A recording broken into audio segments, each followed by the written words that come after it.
Hey there guys, Private Wiggles here and welcome to another one of my Black Desert online guides. In this video I'm going to be explaining the basics of workers, nodes and housing. Black Desert has a vast trading system in which players can craft and sell goods. The primary way of crafting these items is via your workers who gain their resources via nodes. First of all, let me explain what a worker is and how you can get your first one. A worker is an NPC that can be hired from a work supervisor in any major town. Every worker is different. Some are faster than others, some are better at mining, and some are just pretty awful.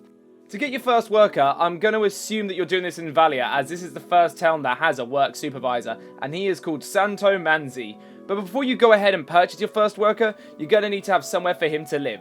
Every town has houses that you can buy and convert into different types of buildings. There are 4 major types: storage, lodging, residence, and various workstations. Storage is a building which allows you to store the items which your workers collect. Storage is localized, so items that you have in one town will not be in your next town's storage.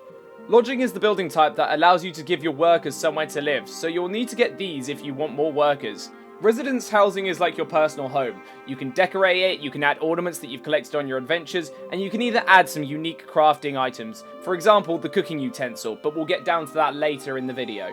Finally, there are the various types of workstation, but I don't want you guys to worry too much about this right now, as I'm going to be focusing on that in another video.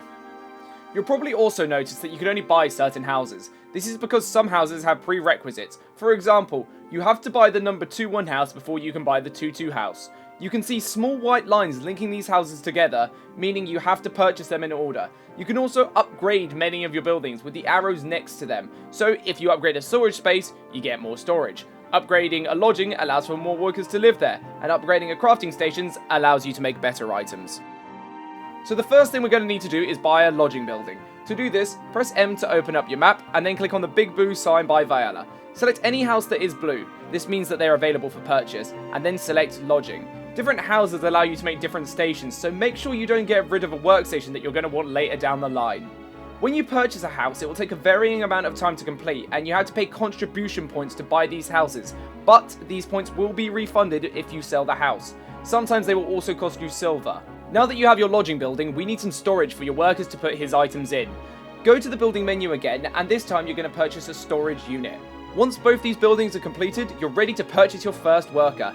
Head over to the work supervisor and click View Workers. Note that this costs 5 energy, and if you don't like the look of the first worker, then you're going to have to spend another 5 energy to see if you want the next one.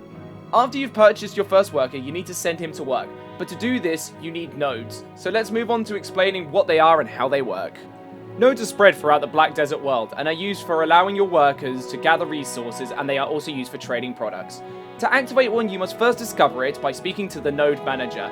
To activate a node, you need to select Node Management. This will bring up the map. From here, you're going to need to put 1 contribution point into the node in order to be able to access it.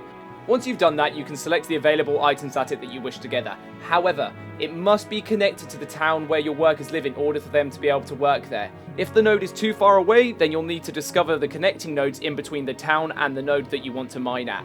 Once connected, the workers will be able to travel to the farther away node. Okay, great, so now your worker is out collecting items for you whilst you're off blowing off people's faces with fireballs or whatever it is you do in your free time.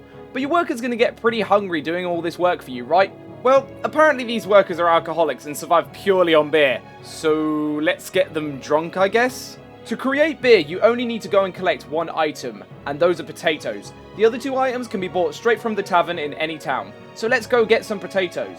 You gather them from a farm outside Valia called Loggia Farm. You will need a hoe to do this, which you can purchase from a tool vendor in any town. It's marked on the map with a hoe. Once you've got your potatoes, it's time to head back to the tavern. Beer takes 5 potatoes, 2 leavening agents, 1 sugar, and 6 water to craft. But you must also buy a cooking utensil from the vendor in order to brew your beer. Once you've purchased this, you need to go to your residence and place down the cooking utensil. When you enter your room, you'll see a Place Mode button. Select this and then place your item wherever you want it. After that, go to the stove, press R, add the ingredients, and that's it. You now have beer for your worker. To give him the beer, press the pickaxe button on the top left of the screen and click refresh on the worker that needs it the most. So that's it guys, that's the basic of workers, housing and nodes. I hope this video has been helpful, and if you've enjoyed it then please give me a like and subscribe. Thanks for watching guys, and until next time, peace out.